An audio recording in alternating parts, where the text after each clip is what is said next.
Good afternoon, everyone. Welcome to the 2022 Burnet Institute Student Information Session for the Public Health and International Development Disciplines. Before we begin, I'd like to acknowledge that at Burnet Institute, we proudly acknowledge the Boonwurrung people of the Kulin Nations as the traditional owners of the land on which our office is located and recognise their continuing connection to land, waters and community. We acknowledge the Aboriginal and Torres Strait Islander peoples as the first peoples, as Australia's first peoples, and acknowledge that sovereignty was never ceded. We pay our respects to elders past and present and extend that respect to all First Nations people. Today, our program will be hearing from a range of our supervisors and our leading researchers at Burnet Institute. And we also have a current honours student, Lachlan Baxter, joining us as well. We also, if you ask a question, you can go into the draw to win a prize, one of two $50 vouchers, one entry per person. Make sure you include your full name that you're registered with, and you must be on at the end to win as well. And now I'd like to hand over to Professor Caroline Homer. Thank you. Great, thank you, Brendan, and a huge welcome to everybody joining us this afternoon. It's wonderful to have about 40 people, potential students, I hope, joining us this afternoon. So just bear with me while I do the sharing screen business. So my name's Caroline Homer. I'm co-program director of one of our programs, Maternal, Child and Adolescent Health. And I also co-lead a working group called the Global Women and Newborn Health Group. And you'll hear a bit about our work through the afternoon. And I'm also a member of the executive team. My background is as a midwife, and I've been at Burnet for about 4 years. So just to explain a little bit about the Institute, we have a very strong focus on equity. And I'm sure those of you joining have looked at us on the website and gathering information about the different places that you might study. Our vision is a more equitable world through better health. And this is really critical and fundamental to all the work that we do across the Institute, and hopefully that perhaps the work that you might be involved in as students. Our aim is to create and translate knowledge into better health so that no one is left behind. And we really work hard with our partners at a country level and across our region particularly to make sure that the people who are the hardest to reach get reached. So as I said, I'm the co-program director of one of our programs. We have 3 programs. We have disease elimination that also includes harm reduction, healthy aging and infectious diseases elimination. And in this program, you'll see HIV, hepatitis C, malaria, and a number of the other infectious diseases, including COVID, of course. Our second program is health security and pandemic preparedness. This is a really important area, as you can imagine, over the last couple of years. Here also lives COVID, but we also have a strong focus here on malaria and on tuberculosis. So there's some crossover across the programs, and that's a good thing because these issues are not only in one place. Similarly, maternal, child and adolescent health, we have some of the issues that are in the other programs, and then we have a really strong focus on mothers, babies and adolescents across the region and also in Australia.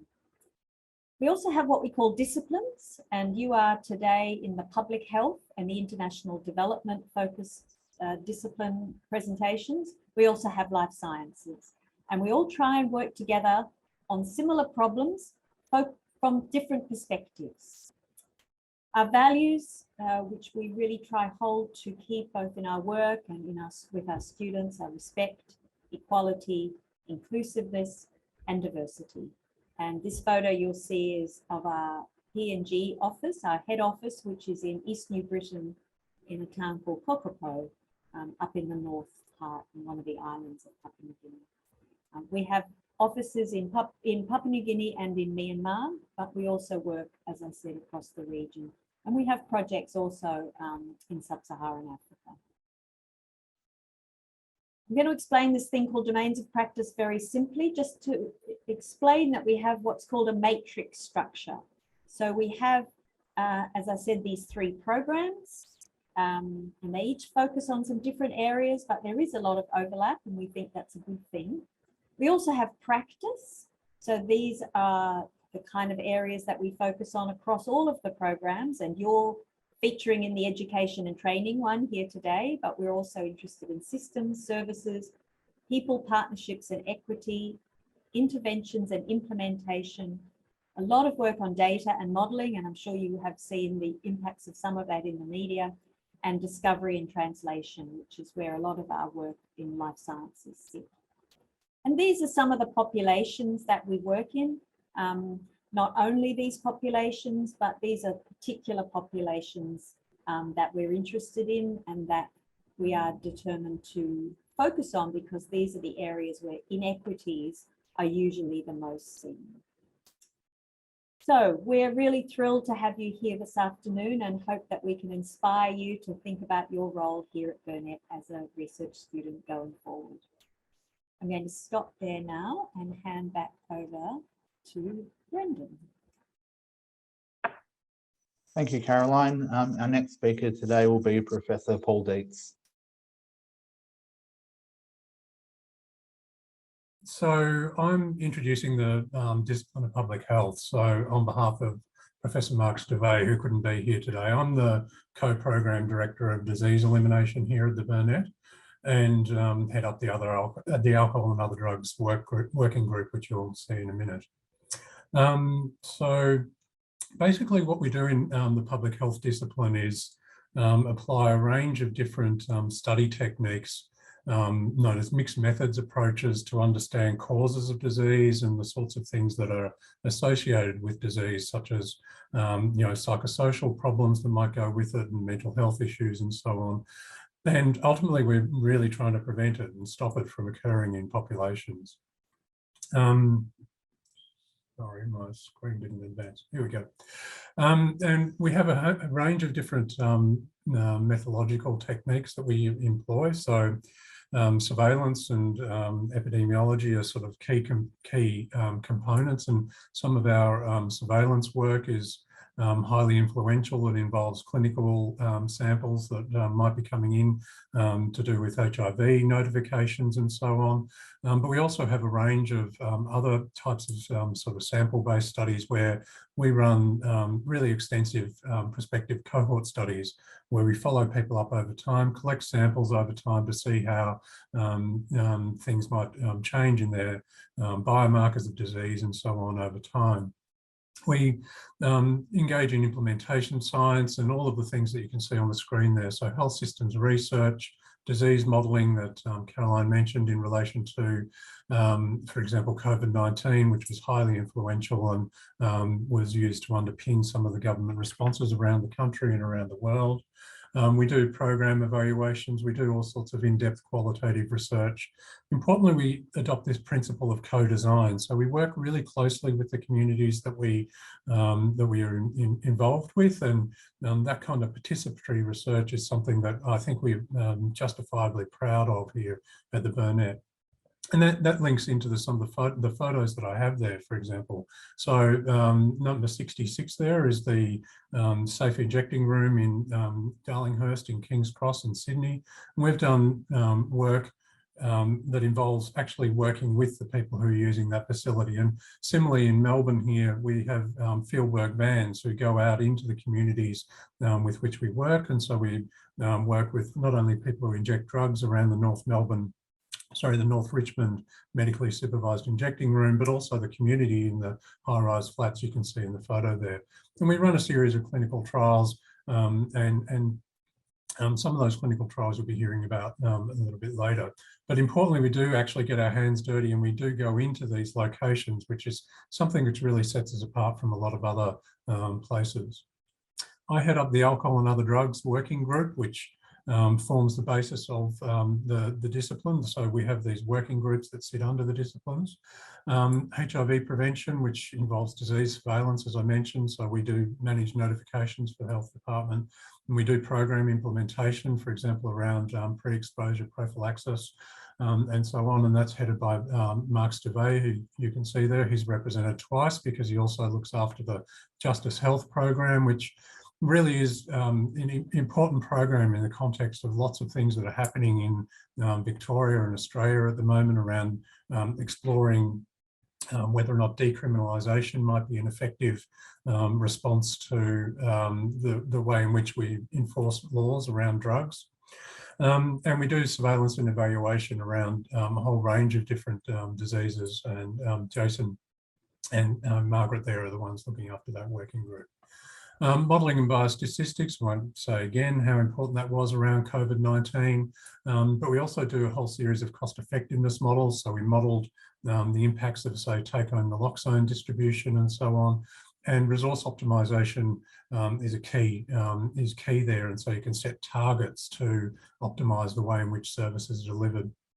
We are at a really important juncture in time in relation to eliminating viral hepatitis. So we actually have the possibility of eliminating hepatitis C, and Professor Margaret Hellard, who's shown there, is leading expert internationally in regards to that. And then in young people's health, we have Megan Lim, who is widely known as an expert in this domain and has done some really important work in relation to sexual health promotion, not only around sexually transmitted infections, but also around things connected, such as pornography and so on. And she's one of the world leaders in that domain. So that really summarises the public health discipline, and I'll hand back to Brendan now to sort of introduce some of the key projects that are going on. Our next presenter will be Dr Amanda Roxburgh. Thanks, Amanda. Thanks, Brendan. So, supervised injecting facilities are a really important harm reduction response to reduce drug overdose and drug-related deaths. And these facilities provide a space for people to inject drugs in a hygienic environment under supervision. And if overdoses do occur on site, then staff are on hand to respond as necessary. So there's probably about 140 and upwards of these facilities worldwide, and 2 of these facilities are in Australia. The first, which Paul has already mentioned, is the one in King's Cross. This service has been open since 2001. It was the first of its kind to open outside of Europe, and it's a standalone service. And the second service, the North Richmond service in Melbourne, has only been open since 2018. And unlike the Sydney site, it's actually co-located within a community health centre and a range of other services. And there has been a second site approved for Melbourne, however, it's yet to open. Now, these facilities are often very contentious, and the media often represents them as not being very well supported amongst the Australian population. And these are just some of the headlines that I pulled from AOD Media Watch on the Herald Sun reporting, in particular, of the room in North Richmond.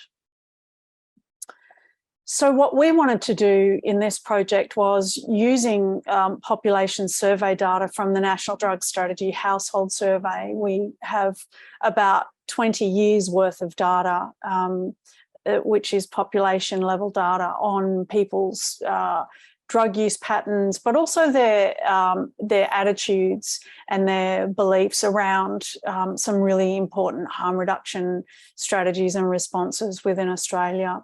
So what we want to have a look at is who are the people that actually support these facilities in the Australian population? Who are the people who are ambivalent, so they neither support or oppose these facilities? And who actually opposes these facilities? We often hear about those who oppose these facilities, and we also often have it reported what are the proportion of Australians that support these facilities. But the group in the middle, we don't know a lot about because we often don't report on this group. And clearly, if they're sitting in that space, then they may be persuadable in terms of changing drug policy and introducing further harm reduction responses. And then finally, what we'd like to look at is, have there been changes over time in support among the Australian population for these facilities, particularly within the context of the Melbourne service opening more recently in 2018, to see if that's had any impact. And we can also actually look at this by jurisdiction. Thank you, and I'll hand back to Brendan. Thanks, Amanda. Next up this afternoon, we'll have Associate Professor Josh Vogel. Yeah, thanks very much, Brendan. Just showing my slides. Thank you. Yeah, hi, everyone. Thanks a lot for coming along to this session. So I'm speaking on behalf of another discipline at Burnet called International Development. So I co-head a working group on global women's and newborns health, and our group sits within this discipline, as do several others. And I'm representing Chad Hughes, who's the head of our discipline. I'm the deputy head. So I think you've heard it a few times already, but Burnet's a really unique organisation, not just in terms of the breadth of topics that we work on, but also our identity and status. We're not just an independent medical research institute, but we're also an accredited non-governmental organisation. It's actually delivering on services and programs in various countries around the world, particularly in the international aid and development space. In practice, what that means is that we're an accredited member of the Australian Council for International Development. We're also accredited by the Australian government to both receive funding for overseas development assistance and execute those projects.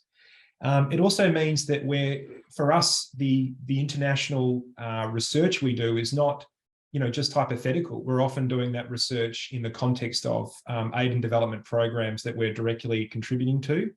Often we're working in partnership with local NGOs, governments, be they state, provincial or national governments in various countries. And it really gives us an opportunity to ensure that our research work has a pipeline to field, to policy, to improving outcomes for people in various countries. Our level of engagement with different countries does vary a bit, depending on the context. Burnet has a long-standing commitment to Papua New Guinea and Myanmar especially. The context there is that we have both country offices and large numbers of staff employed in those countries working on projects, many of them nationals of those countries. But beyond that, we're also working on projects across a number of countries, particularly in the Asia-Pacific region, but also into South Asia and sub-Saharan African countries as well. So in some contexts, these may be purely research projects. In others, they're international aid development projects. But as I say, they present an opportunity for us to really ensure that our research work and activities is really tailored to the challenges that people are having on the ground. That often manifests as implementation research projects, and many of the projects on offer in the handbook you'll see have this aspect, and how we can generate evidence that really improves healthcare service delivery and policy. It's probably not a good use of our time to sort of go into the huge number of projects that you could do within the international development space. But I will say that all the topics on your screen are areas where we have dedicated working groups in international health projects running. And Burnet has a number of senior staff who are experts in these various areas. You can see we cover various communicable diseases that are both widespread and neglected, as well as health system strengthening, women's and newborns health, adolescent health. Some areas of work much more addressed on how you improve healthcare service and delivery, and others more topically based. Again, it's quite difficult to summarize, but across these areas, we're doing a number of different research methodologies, be it evidence synthesis, epidemiological analysis, interventional research, implementation research, or evaluation. So there's a real smorgasbord of topics that you can get involved in if you have a specific interest in one of these areas or methodologies, or indeed parts of the world. So thanks very much, Brendan. Thanks, Josh. Our next speaker today will be Dr Annie McDougall.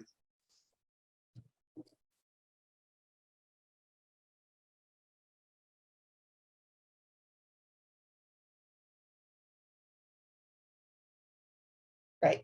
Can everyone see those slides now? Thanks. Yeah. Hi, everyone. My name's Annie McDougall, and I'm a Senior Research Officer in the Global Women's and Newborns Health Group.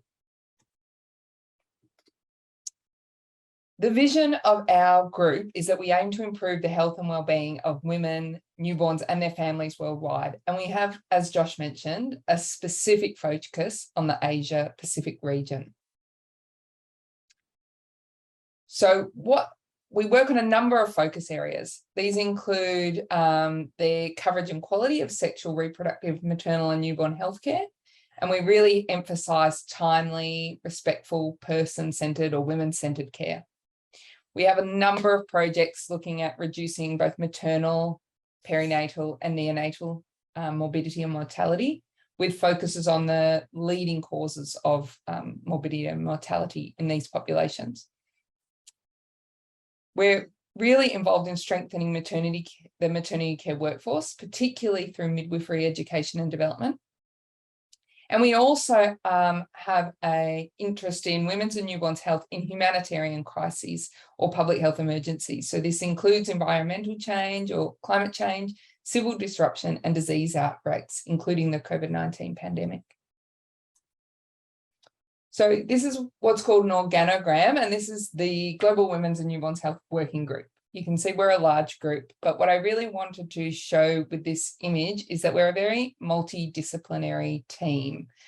We have a number of midwives in the team, given our strong focus on midwifery, but we also have a large team of researchers who come from varied backgrounds, including obstetrics and gynecology, paediatricians, economists, research scientists, and public health researchers.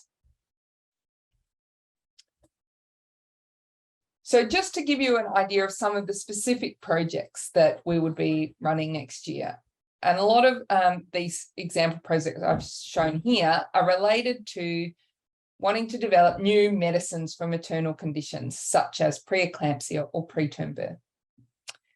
So one of these projects would involve looking at the research on how the design and development of new medicines for women during pregnancy is driven. So, and developing a methodological framework for looking at, okay, can we characterize beforehand what the ideal medicine would look like? What target population would we be looking at? What countries would this be implemented in? Down to factors such as what would the packaging of this medicine look like? What temperature could it be stored at? We also conduct a lot of evidence synthesis and meta-analysis within our group.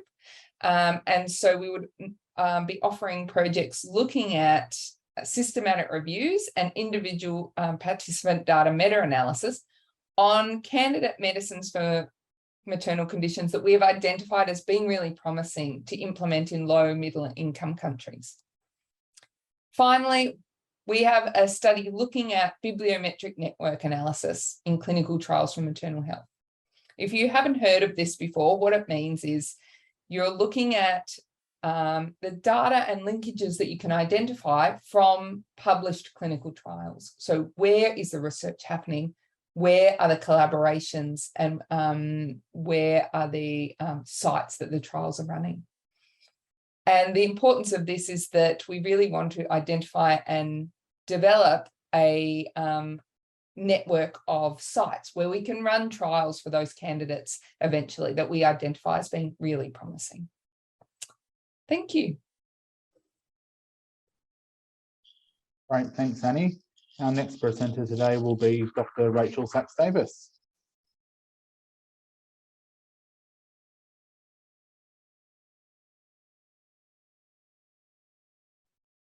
Hi everyone, sorry, it took me a minute to unmute and turn on my video. I hope you can see the slides. I am going to talk, firstly, I'm a Senior Research Officer in the Public Health discipline in the Disease Elimination Group. And similar to the International Development Group, there are lots and lots of different projects in the public health discipline. I'm talking about just one of them today, just as an example, and that's the impact of highly effective treatments on hepatitis C prevalence and incidence in people who inject drugs in Melbourne. And I'm speaking about that project today on behalf of myself and also Paul Dietze, who spoke to you earlier, and Peter Higgs. Okay, so hepatitis C is a bloodborne virus that causes 400,000 deaths per year globally. 120,000 Australians are currently infected with hepatitis C, and there are approximately 3,500 new infections per year. The main group at risk are people who inject drugs. In 2016, new treatments were introduced in Australia to cure hepatitis C, and they're available elsewhere starting around 2013 onwards. But Australia was one of the first countries to make these treatments widely available to all people with hepatitis C, and that happened in 2016. They have a cure rate of over 95% of people treated, and they're highly tolerable. And to date, about half of people who had hepatitis C before they were introduced have been treated. There have been about 90,000 treatments delivered. And that's led to reductions in the number of people with current infection and the number of new infections in general. But we don't really know what the effect has been in that group most at risk, people who inject drugs. At the Burnet, so one of the great things about doing a research project at the Burnet is that there are quite a few longitudinal cohorts, which is a really great data source at the Burnet, and one of them is called SuperMix, and it's a really unique cohort. It's globally one of the largest people who inject drugs. That's led by Professor Paul Dietze. There's about 1,300 participants in the study, and there's an average of 6 years of longitudinal follow-up with annual interviews and hepatitis C testing. And so that provides an opportunity to assess the impact of the introduction of DAA therapies on that group, people who inject drugs, in terms of looking at the number of current infections and also the number of new infections per year and whether that has been reduced.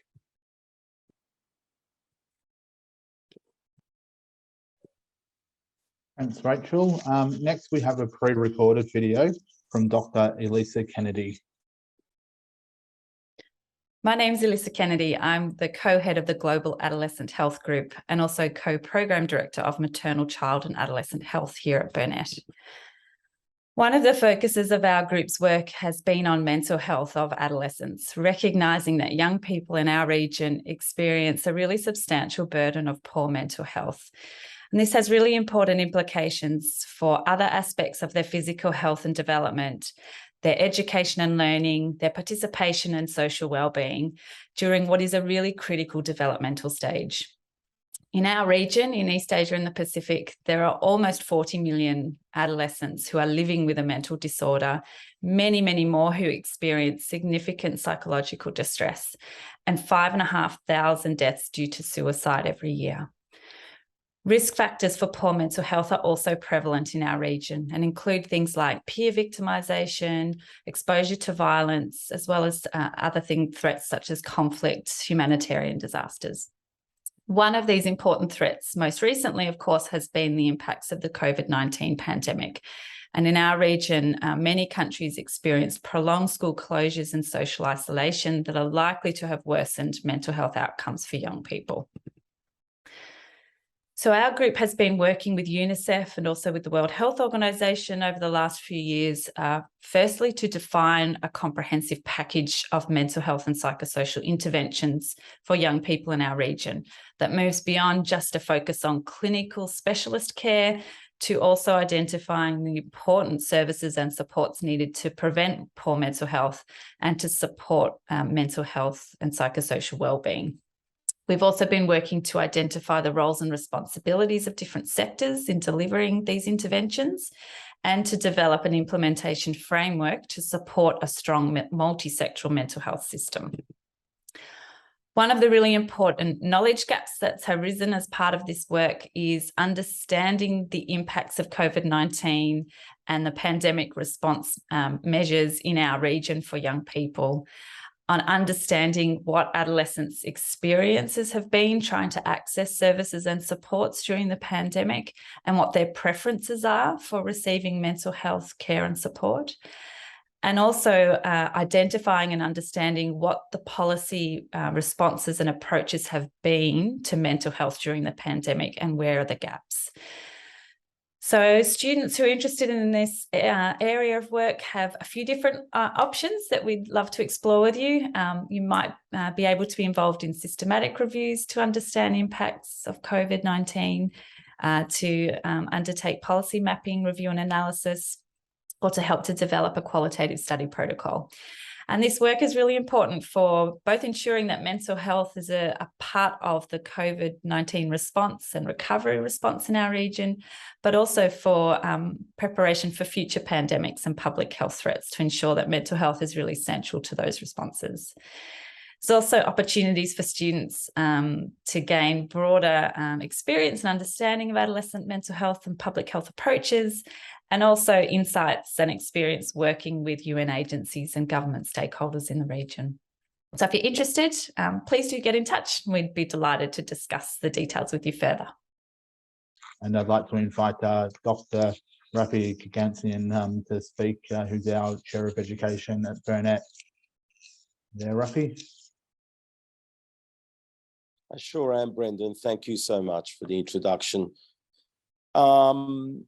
Welcome, everyone. It's great to see everyone join us. And I'm going to tell you a little bit about the education aspects and study at the Burnet. And it's great to see some of the questions in the chat, which hopefully I'm going to provide further information. I guess from an education point of view, our mission is to provide you with the best possible research environment. And really, I would emphasize that studying at the Burnet is a team focus priority. And you'll be surrounded by early career researchers. You will have group leaders, as well as various scientists in numerous disciplines. And what I love about the Burnet is the fact that we have a broad area of research fields. They are applied research topics. So that's very, very exciting. We have a diverse intellectual community. So whilst the emphasis today is on public health and international development, we also have our biomedical research groups. For example, malaria research, which you'll hear more about on Thursday at our information session. But we have cross-cutting themes, and you've heard about this already today from some of our speakers, such as border security, healthy mothers, healthy babies. And that's what makes us unique. So it really provides you with an opportunity to immerse yourself in both biomedical and public health research, together with international development.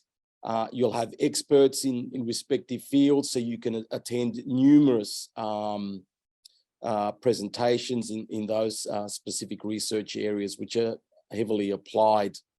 I should also mention that we do have a mentoring program, so there's lots of opportunity to be guided along your study at the Burnet.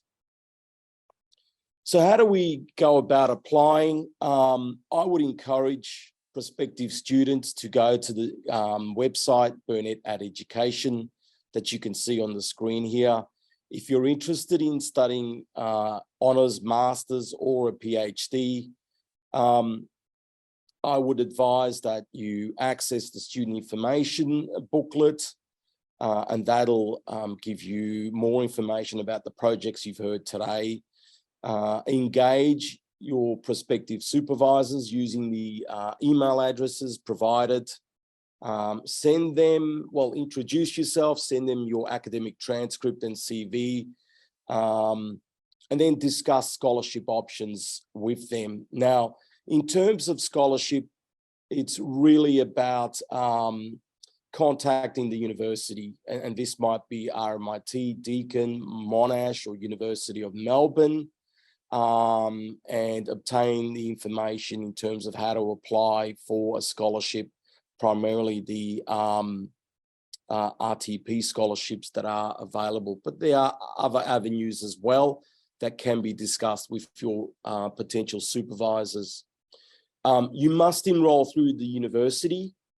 That must be done first, and you must also consider that the university does apply tuition fees. Once you've successfully applied and been approved by the university, you then have the opportunity to register as a student at the Burnet Institute, and your supervisor will guide you along this journey. So there's the student handbook. It's packed full of information, and if you're not sure, please do contact me. My contact details are in the booklet. And I look forward to hearing from you. And if you have any questions, please put that in the chat. Brendan, thanks for the opportunity. I'll hand back to you. Great, thanks, Rafi. We do have another video lined up, that last video of Claudia and Rachel. So my current honours project is called Predicting and Reducing the Risk of Hepatitis C reinfection among people who inject drugs. So currently we know about the risk factors that do lead to the first hepatitis C infection among this cohort, but not necessarily the risk factors that lead to reinfection in this community. And so in terms of my experience and my expectations before heading off to Burnet, I actually had no expectations because prior to this, or prior to working in public health, I only worked in labs. And so when I first went into the Burnet, I was actually surprised how supportive and how encouraging people are in terms of supporting you and nurturing your skills that you want to develop, but also what career goals you have in mind. And I guess from that, the skills that I have acquired as an honours student at the Burnet are definitely my critical thinking and problem solving skills. With my research topic, not many people have worked on it, definitely not with the type of techniques that I'm using. I haven't really learnt about it in my undergraduate studies, but through this, I definitely learned a lot more in sort of thinking outside of the box. And I guess doing my honours at the Burnet Institute, it really set me up in terms of working further in research and also pursuing a further education in research. So one opportunity that I have been thinking a lot is pursuing a PhD. Definitely from my honours experience, I really loved working in the field that I am in, and also in terms of the topics that I'm pursuing. I say the first tip is really sort of having an understanding of what are your research interests. In public health, there's a wide variety of research topics that you can get into, but that doesn't mean you necessarily may like it. So I'd say definitely sort of jot down some things of what aspects of public health that you like and that you want to pursue. One of the great things about an honours project is the opportunity to complete a full research project, from designing a question and all the way to communication of results, just in 1 year. And witnessing and being involved in that process, seeing it develop into a complete project, is really exciting every time as a supervisor. You aren't expected to have a specific knowledge of the topic before the honours year. I expect honours students to be curious, willing to learn, and to think critically. That's the fun bit. In an honours year, consistent work throughout the year and management of deadlines is also essential. One of the great and unique things about Burnet is the opportunity to research questions that are policy relevant and designed to reduce the impact of social and economic disadvantage on health. In the public health discipline, there are really unique data sets to work with on complex populations, and also there's lots of expertise in qualitative and quantitative research so that you can learn rigorous skills. An honours year is a great way to get insight into how research works. Along with academic careers, there are also many other careers in public health practice and policy. I recommend going onto the Burnet website and reading about the current projects that are being done, as well as just the student project book. If there's anything that interests you, feel free to contact one of the researchers and ask them about honours projects in that area. Or if you're contacting about a specific research project, you can always include other research topics that interest you, skills you want to learn. And we are always excited to hear from people who want to study honours. So try not to be nervous and get in touch. Okay, great. We got both videos, got there in the end. We've had a few questions in the chat. Maybe Rafi, I might get the first one straight to yourself, because it's probably your expertise area. We had a question about applying for scholarships, and essentially, do people already need a scholarship before they start, or can they get can they enroll and then get a scholarship along the way? Can you just give us a few more details about that, please?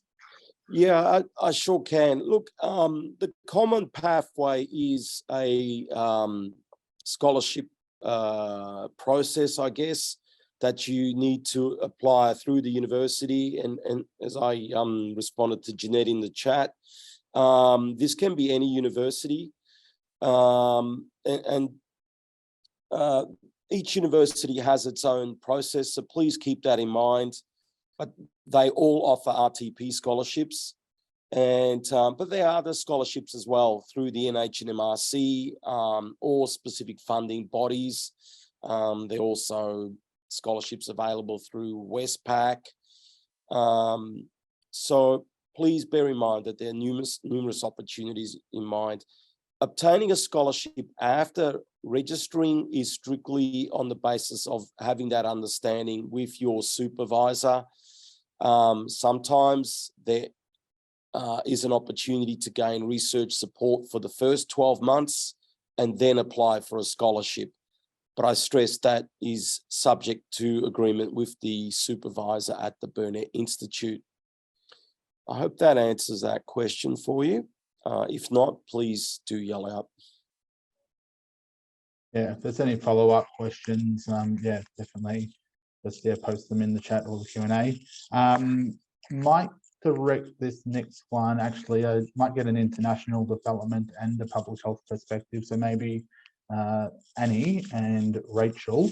We had a question about current opportunities for current undergrad students, as opposed to, I guess, well, I'm not sure. We obviously do honours, that's a major area, but I guess like final year kind of research projects, as opposed to honours. Is that something that you'd be willing to discuss with people interested? Maybe Annie, you want to go first? I might actually handball this question over to Josh, Yeah, the co-head of our team. Yeah, no problem. Worries. No, it's a good Thanks, question. Josh. Yeah, we do occasionally have undergraduate students coming through. It's definitely possible. I'd say probably in general, the emphasis is more on postgraduate research programs, and certainly for some of the projects on offer, there is some assumed knowledge in terms of some basics around, say, methods or statistical analysis or epidemiology or the like.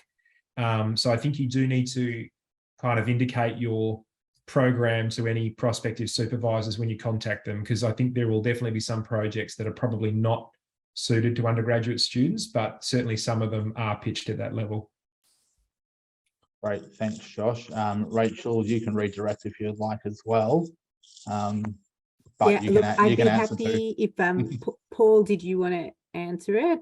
Like, I could say that there definitely we sometimes do. Like, so there was a video that we were going to show with Claudia, current honours student, and she did a project during her undergrad before doing honours, and it was a systematic review. So it's a matter of getting in contact with a specific researcher and having a discussion with them if you're interested in their research. Yeah, so I think that answers the follow-on question, which is essentially, in that case, what's the best way to contact regarding these undergraduate opportunities? So yeah, as Rachel just said, I think, you know, contact the supervisor listed. That would be the best way to approach that.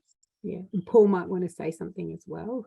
No, I think you summarised the situation perfectly, Rachel. So it's literally what I would have said. So yeah, we do occasionally take, in particular, third year students for short projects and so on, and placements for people who are doing certain types of courses like psychology or social work and so on. So as Brendan says, basically just get in touch with the specific research you're interested in working with, and then we can go from there.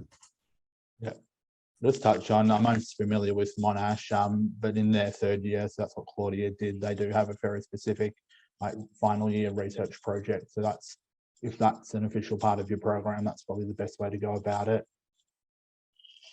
We did have, sorry, bear with me a second.